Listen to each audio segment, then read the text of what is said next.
dark. Oh no, okay, it's better now. Hello, hello! We are here in London and... Okay, just trying to get the technicalities sorted. I'm here with Juliette Scarfe, and this time we are both in London, and I'm here to undergo some of Juliette's treatments. And she was very kind again to offer to share some great tips that will be helpful to you during the winter months, since we don't have that much light, and we may want to hibernate, or you may want to hibernate and not do much. So, Juliette, can you please tell us some tips for increasing natural energy during the winter months? How we can look after ourselves better, how we can eat better, and feel more balanced during the months where we don't get enough light. Okay, well that's quite a wide question, so let's try and narrow it down. If we look at reducing our carbohydrate intake and reducing our sugar intake, sugar is not good for us in any event, but we want to, during the winter months, in order to help our body to work in an optimal fashion and to fuel itself, we need saturated fats. What are saturated fats? Well, and why we need them? The best form of saturated fats in terms of what we need as humans, which is a hugely controversial topic, is they come from meat and dairy, and which will upset a lot of people that I say this. You cannot get from plants what you will get from meat and dairy in terms of what the body needs, particularly during the winter. This is a period of time historically when we have those that our ancestors that tended the land, they would do their duties and then get into bed for the rest of the day, and they would sleep. So they would do 4 or 5 hours in the morning from the sun rising. So what time is it at this particular point in the year? It comes up at about 7, I think. They would do 4 or 5 hours, and then they would go back home and they would get into bed to stay warm, and they would stay there for the rest of the day. So, and we live in a very, very different way, right? Like, we don't have that luxury sometimes to go and do what nature requires, go with that rhythm of nature. Yeah, which is not serving our health, and it's just not serving us at all. We have become pretty much disconnected from our natural environment, and that does not serve us. 21st century living is contrary to what our bodies need. Our bodies haven't evolved to deal with artificially lit environments 24/7. So light is a huge factor. So like today, where we look out the window and we've had no light. We've had the light on pretty much all day, haven't we? So light is not hitting our retina. That's a big problem. So as far as our brains are concerned, the reason that you and I are tired today is because our brains are saying that it's time for bed, because they haven't received any light. That makes sense.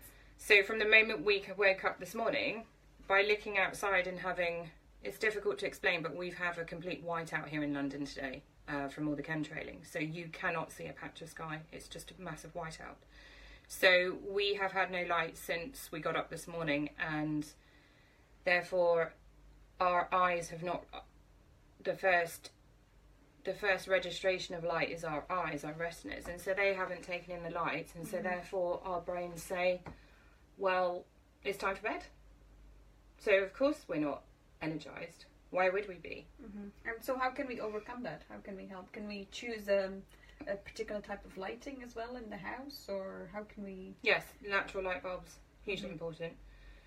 You want to be looking for sources of light that have the red spectrum rather than the blue spectrum. Blue light is extremely damaging.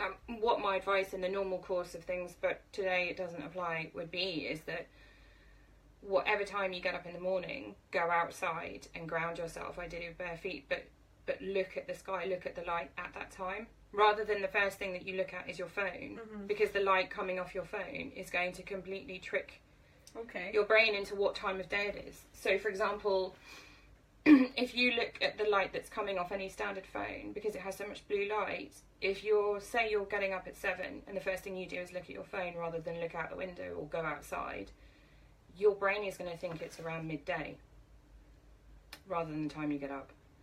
Light has an enormous impact. So it completely tricks the system and changes the whole rhythm for the day. Yep.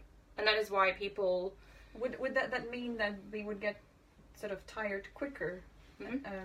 Because the brain would think, oh, it's actually now noon, so I only have so many hours to go before I should start shutting down. Before I shut off. Yeah, exactly. And so by keeping the artificial light going, we're overriding our circadian rhythms, and we're telling our brain something completely different.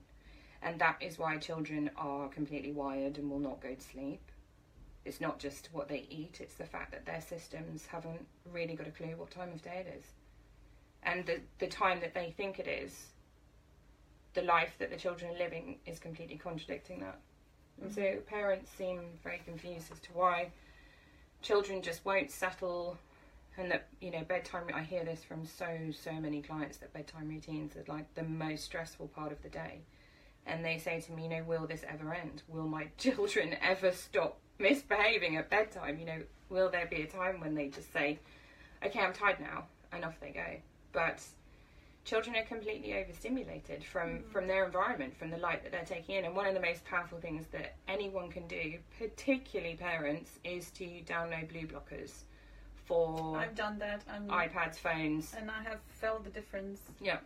Definitely, since I work a lot on my computer, or I communicate through using my phone. And when you do install it, or you just change it on the night shift, basically, you have it constantly on night shift. It's incredible when you actually get used to it and then you switch off. It's incredible how shocking it's for the eyes to... Yeah, you look at it and think, how did I ever spend hours and hours and hours in front of that? It's not only damaging our endocrine system by taking in that blue light, but it's actually damaging our eyes. This is why children... I'm just amazed at the poor eye health of children. This is another factor that's feeding into it. Also the factor that they're not having enough saturated fat, and certainly not enough protein, too much sugar. So there's light is one thing, and you mentioned natural light bulbs. Would that be the full spectrum, or where would you find them? There are a couple of companies that do sell them. They are much more expensive. I think you'll pay about £7 for a natural light bulb. The LED light bulbs, don't get me started on those. I mean, they're just an agenda to make us very, very, very sick. Very sick. The chemicals in those are just diabolical. And the light being emitted from those, beware of anything that says it's coming for a cause to help humanity, generally speaking, or in every case it's not. So yeah, light is huge. But I mean, people ask me about SAD lamps. I'm not a big fan of those. I think they're just consumables that don't really help. What I think is more powerful is eating the right food, reducing inflammation, and getting out in nature. And going back to that food, because this is the main topic of our video today. Come a little bit closer. Don't be shy. So going back to the food, you mentioned saturated fats. Why is that important to eat the right fats? And that's a topic on its own, right? We discussed it. That's going to be a separate chapter altogether. But why they're important? Why? In our diet? Because they're our fuel. If you put the wrong fuel into a car, it doesn't go.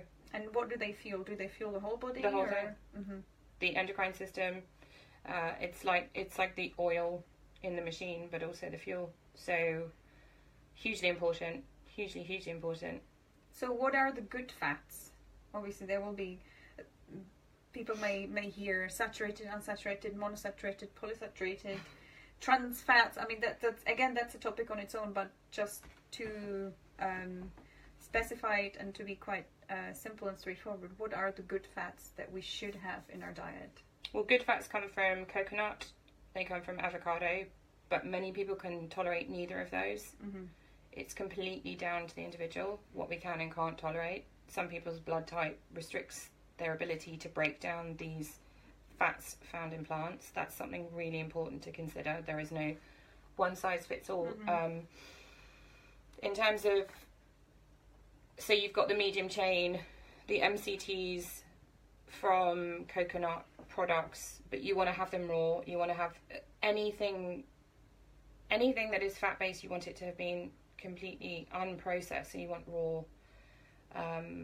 Coconut cream is fantastic, as in like the solid that when you melt it, it goes down to the oil straight away. That goes through minimal processing. That's exactly what you want. The coconut waters, in my opinion, go through an enormous amount of processing. Mm-hmm. It's down to the individual products. So, yeah, just know your products. Check them out. How are they made? What about butter? Butter is fantastic source, but you want to have raw butter. Mm-hmm.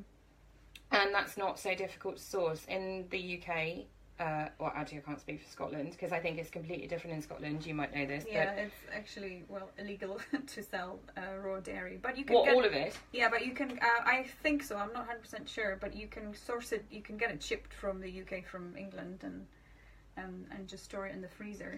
Well, the law here is that raw milk you can only buy direct from a supplier, mm-hmm. as in you have to go to the farmer yourself and buy it from them. You cannot buy it from an intermediary, i.e. a shop. It's got to be direct from the producer. In other words, I buy mine from farmers markets, from the producer themselves. But in terms of the remainder of raw dairy, that is not illegal. There's mm-hmm. a huge amount of confusion on this. And okay. Hi, Pooja. Hi. Thank you for the comment. So, raw dairy is obtainable, and you can get it in certain supermarkets. They will actually carry it, and you want to look out for French butters because they're more likely to be raw and grass-fed. Okay. That's not to disparage English butters, but Kerrygold is grass-fed, but it's not raw. And what about something like goose fat or lard? Lard? I would recommend... Because again, some people don't tolerate duck, they don't tolerate goose, so it's down to the individual if you can tolerate it. So for example, I don't do well with duck or goose or pork, but the other fats I do. Mm-hmm. So it's all completely bespoke and individual. So if you can digest it and it doesn't cause inflammation, fantastic. But in my case, I can't. So I use ghee mm-hmm. as a cooking medium. And I don't tolerate coconut well either. Otherwise, I would use that. Mm-hmm. And that's one of the things that we were talking about, because I'm spending a weekend here with Juliette, and one of the topics that we touched on also was that there is no such thing as one size fits all, especially with food. I mean, with exercise, with a lot of different things, but food-wise, and even when you work with your clients, there is no such thing as one size fits all. So when one thing works for one person, it may not work the same way for another, so that's just important to take into consideration whatever you're choosing. Absolutely. And what works for you may not necessarily work for your child. They can be a different blood type, they can have different inflammatory markers, different genetic triggers, or epigenetic, should I say, triggers. So and how much is enough? How much of the fat is enough for the day? So if someone doesn't know, should I just eat it with everything, with every meal, or should I... Yeah, it should be the mainstay of your intake. Mm-hmm. So definitely cut... I mean, at the moment, seasonally, what do we have? We have sweet potatoes, we have potatoes, we have carrots, we have things that are coming out of the ground in terms of starchy vegetables. That shouldn't be the mainstay of what we are taking in, because they require an enormous amount of digestive input, enormous amount of digestive energy. They are... This idea that we have a microbiome that's designed to have the bacteria for all of these plants. There is a lot of anti-nutrients in plants that mm-hmm. take an enormous amount of our energy to break down. And that is why certain plants are sprouted or seeded or soaked to make them more digestible, or what people consider to be pre-digestible. So a good thing at this time would be fermented vegetables, I mean throughout the year, but particularly in the winter. So for example, cabbage, which most people don't get excited about. I do. You're in a minority, trust me. But yeah, cabbage. So if you ferment cabbage, which you can easily do at home, simple as, you just need a really good source of salt and a glass bowl and some finger action to basically massage it in and break it down, to break the fibres down, and then you leave it for, I think, 3 to 4 days. The wonderful thing about cabbage is once it's actually fermented, the levels of vitamin C increase by 1,000. Mm-hmm. So it's like taking a supplement just from eating cabbage. And that's something that you can do it. Exactly, you can have it in the fridge. Easy. Hi Ria, lovely to see you. Thank you for watching. So what else have we been talking about? Food. So going back to the fats, what about olive oil? What about margarine? What about margarine? That doesn't. I know this is not the direction. Margarine is a crime against humanity. Thank you. Next question. That's why I mentioned it. So olive oil. Only ever have it cold. Okay. Or slightly warmed, but don't use it for No cooking. margarine, please. No margarine. Why no margarine? Why? Mm-hmm. That's a topic on its own. Okay. Margarine was created to fatten geese or wildfowl in order to make their livers enlarged in order to basically mass produce pate. So if that's what it does to the animal kingdom, imagine what it does to us. Okay, so please stay away from margarine. It's made from polymers. It's made from plastics. The colour that it has is from food dye. Its actual natural colour is grey. I mean, it's disgusting. I don't know what other word to use for it. It is absolutely disgusting. It's not a food. It's a man-made frankenfood.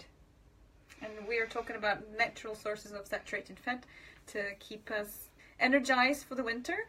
You talked about the fermented vegetables as well. Mm-hmm. Anything else? Or turmeric. I would really recommend people make turmeric lattes.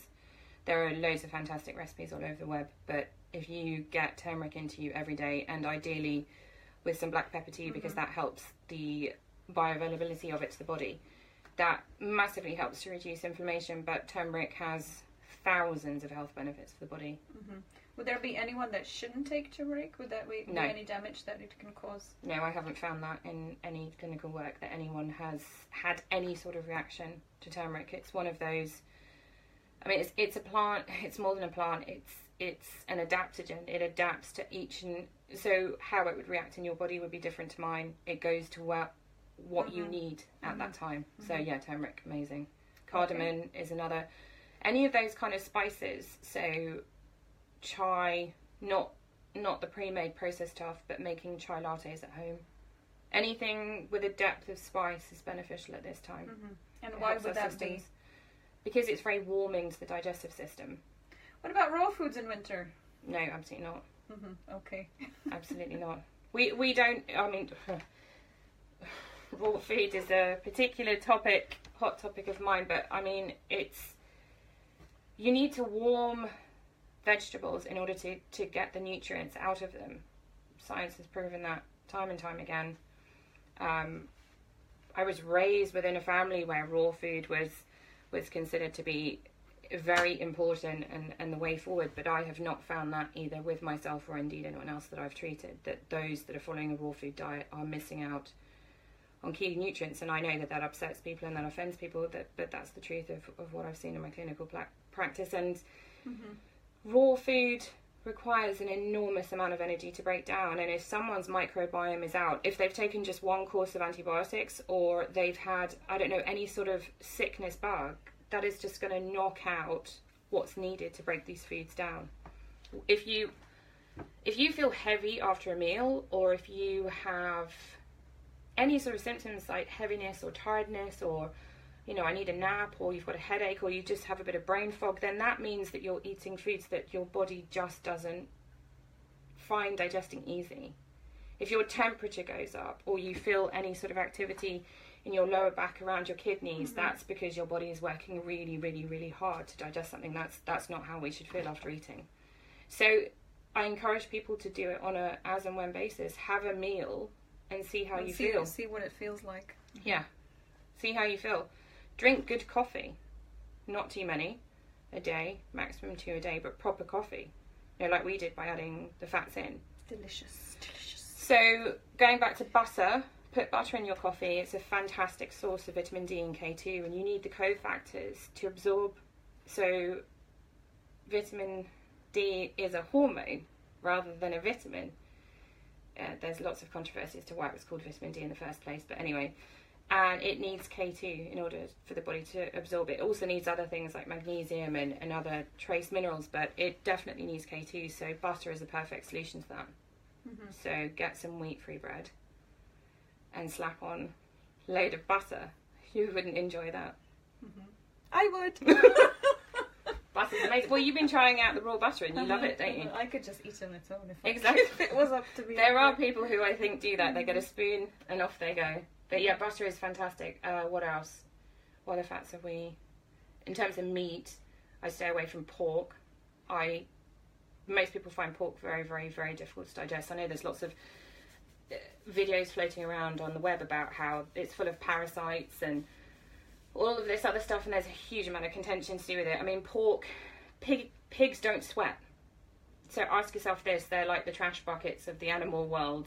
Do you want to be eating meat where the pig struggles with its own internal detoxification? I'd say probably not, because then those toxins, because they eat pretty much everything, including humans, if given the opportunity, that is going into their tissues. So do you want to eat that? No, not really.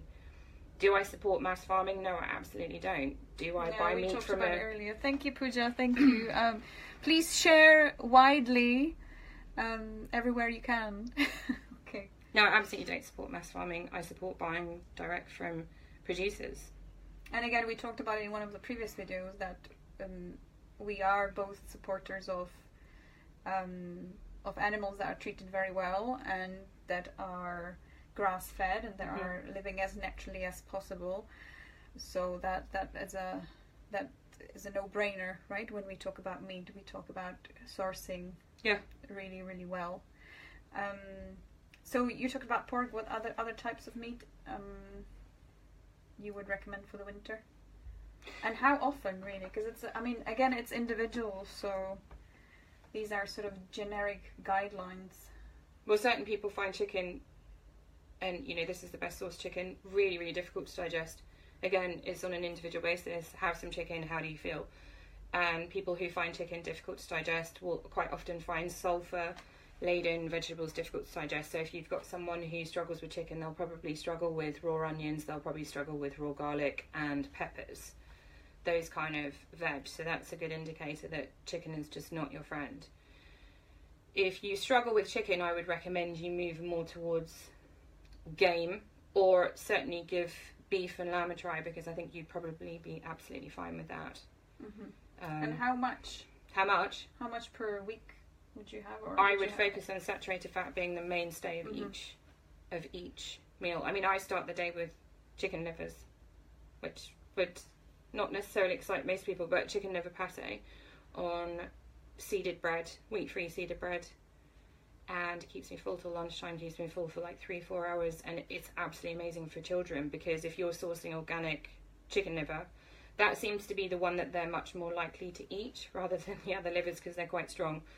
And the nutrient density of liver is just absolutely fantastic. And it wasn't that long ago that pregnant mothers were told, eat liver, eat liver, eat liver, eat liver, because it's the building blocks of a baby, the protein, the cholesterols. And what about if someone says, oh, liver, it's a detoxification organ, is it not going to have all the bad stuff in it, all the toxins? And but that argument applies to humans rather than animals. What are animals detoxing?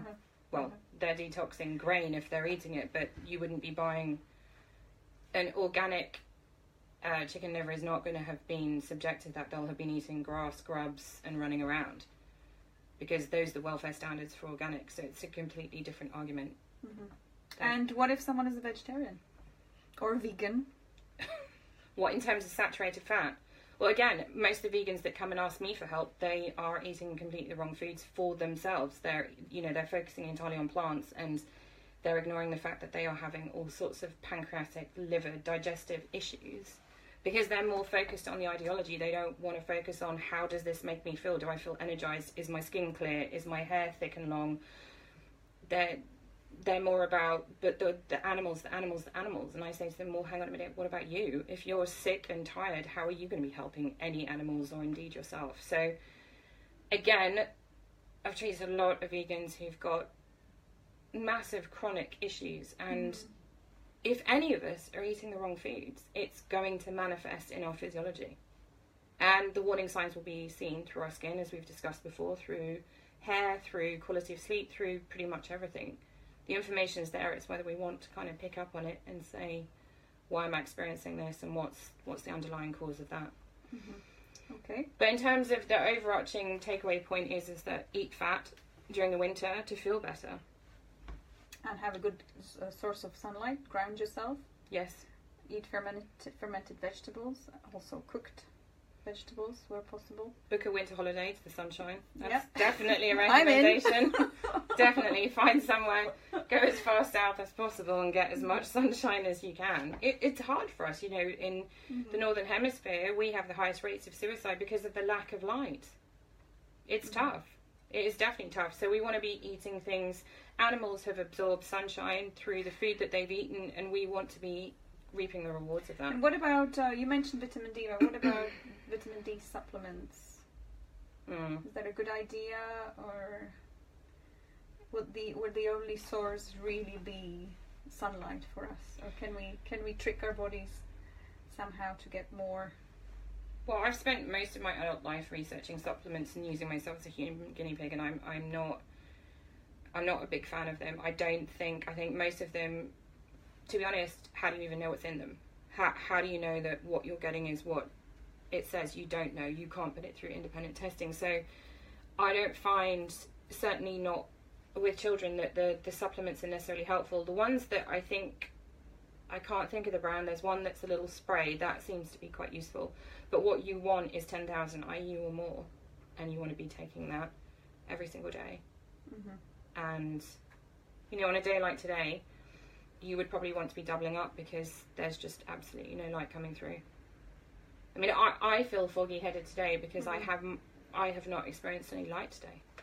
It does have a phenomenal effect. You just want to hibernate. Yeah, you do. And sit underneath your duvet, right, and do nothing, watch a movie or sleep or read a book. It doesn't make you feel inspired or energetic when the weather is like this, and I've got a sneaking suspicion that the rest of the winter will be very similar to this. It's going to be cold and it's going to be overcast, sadly. Okay. Anything else that you want to add? Raw dairy, not pasteurised dairy. Big distinction. Big distinction. Oh, and drink more water, but not tap water. No. Yeah. No tap water. Clean source of water. Okay. Absolutely. Okay. Well, I think we have covered quite a lot, considering this was going to be a very short video and really not prepared. Yeah, Juliette, I agree. Juliette is a fountain of knowledge, so it's been fantastic to be able to share this with you guys. And again, please, if there was any sort of information or anything that you found useful in here, want a clarification on, please make a comment under the original video so we can both see it and we can address it in the next one. I'm aware that there may be some controversial information shared, or you're kind of smiling. We talked about it as well, but this is really based on years of research and based on years of clinical experience. And one of the things that we have really agreed on, again, I can't highlight it more, is that that not everyone will suit the same. So we really need to be aware of that, and it's a process of exploration, right? We don't know everything, so sometimes we need to try and see how we feel and take it from there. Okay, guys, have a lovely day, and yeah, see you next time. And also, if you liked the video, please share a comment. Please share with us what you liked the most about it. What was a new thing for you, maybe, that you have not heard before, that you are taking away with you, because this will also help others maybe get inspired to watch this. Thank you. Bye. Okay. And we finish.